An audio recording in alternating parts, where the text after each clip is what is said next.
आजकल देश में जजों और उनके फैसलों की अक्सर चर्चा देखने को मिलती है। आजकल ऐसे तमाम फैसले आ रहे हैं जो विवादों में रहते हैं, आम जनमानस के बीच चर्चा का केंद्र बनते हैं। ऐसा ही एक फैसला आया है महाराष्ट्र से, जहां बॉम्बे हाईकोर्ट के जज रोहित देव ने सुनवाई के दौरान ही अपना इस्तीफा दे दिया और इस्तीफे का ऐलान कर दिया। हालांकि वजह निजी बताई गई, लेकिन और कुछ भी जो है वो बताया गया। जो कुछ बताया गया है वो बेहद ही हैरान करने वाला है।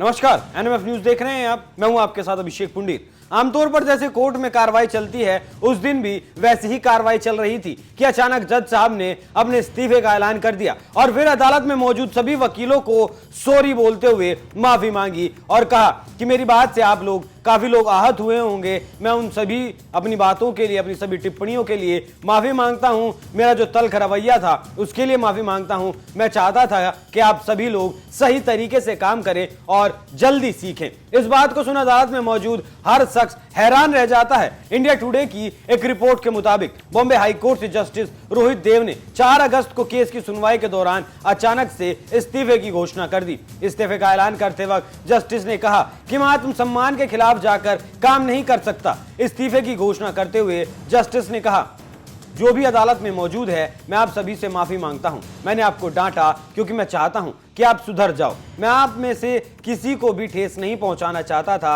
आप सब मेरे लिए परिवार की तरह हैं। मुझे आपको बताते हुए दुख हो रहा है कि मैंने इस्तीफा दे दिया है। मैं अपने स्वाभिमान के खिलाफ काम नहीं कर सकता। आप लोग कड़ी मेहनत करें।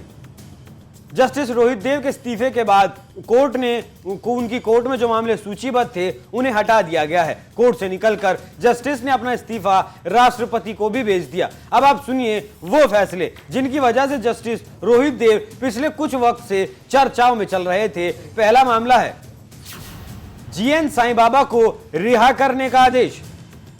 जस्टिस रोहित देव बॉम्बे हाईकोर्ट की नागपुर बेंच में उन जजों में शामिल थे जिन्होंने 2022 में दिल्ली यूनिवर्सिटी के प्रोफेसर जीएन साईं बाबा को माओवादी लिंक मामले में बरी किया था। बाद में सुप्रीम कोर्ट ने इस फैसले को निलंबित कर दिया था। इस मामले को दूसरी बेंच को भी सौंप दिया गया था। दूसरा फैसला था समृद्धि एक्सप्रेसवे परियोजना का। यह फैसला भी काफी विवादों में रहा। यह फैसला भी रोहित देव की अध्यक्षता वाली बेंच ने ही सुनाया था। कोर्ट ने परियोजना पर काम करने वाले ठेकेदारों के खिलाफ शुरू की गई दंडात्मक कार्रवाई को रद्द करने के महाराष्ट्र सरकार को अधिकार देने वाले एक सरकारी प्रस्ताव पर रोक लगा दी थी। ये दोनों मामले ऐसे थे जो काफी विवादों में रहे थे और खबरें ऐसी हैं कि हो ना हो वजह भी यही दो फैसले रहे होंगे, क्योंकि जस्टिस ने कहा है कि आत्मसम्मान के खिलाफ जाकर काम नहीं कर सकता हूं। अब आपको बताता हूं जस्टिस रोहित देव के करियर के बारे में। तो जस्टिस रोहित देव को जून 2017 में बॉम्बे हाईकोर्ट का जज बनाया गया था। हालांकि